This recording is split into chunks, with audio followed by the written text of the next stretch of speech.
हमहू अपन नैहर का दुलारी है सलामुआ। हमहू अपन नैहर का दुलारी है बलामुआ।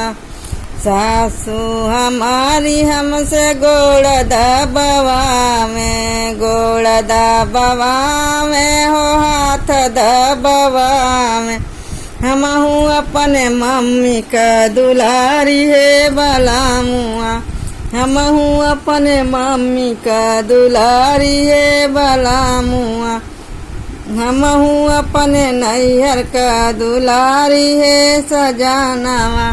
हमहू अपने नैहर का दुलारी है बलामुआ। जेठानी हमारा हमसे रोटिया बनवावे। जेठानी हमारा हमसे रोटिया बनवावे। हमहू अपने भाभी का दुलारी है बलामुआ। हमहू अपने भाभी का दुलारी है बलामुआ। हमहू अपने नैहर का दुलारी है बलामुआ।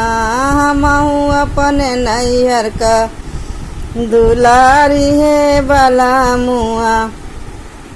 देवर हमारा हमके आँखिया देखावे। देवर हमारा हमके आँखिया देखावे। आँखिया देखावे। हमहू अपने भैया का लाडलिए बलामुआ। हमहू अपने भैया का दुलारिए बलामुआ। हमहू अपने नैहर का दुलारी है बलामुआ। हमहू अपने नैहर का दुलारी है बलामुआ।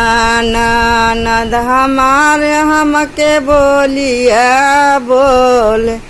ननद हमारा हमके बोलिया बोले। हमहू अपने बहिन का दुलारी है बलामुआ। हमहू अपने दीदी का दुलारी है बलामुआ। हमहू अपने नैहर का दुलारी है बलामुआ। हमहू अपने नैहर का दुलारी है बलामुआ।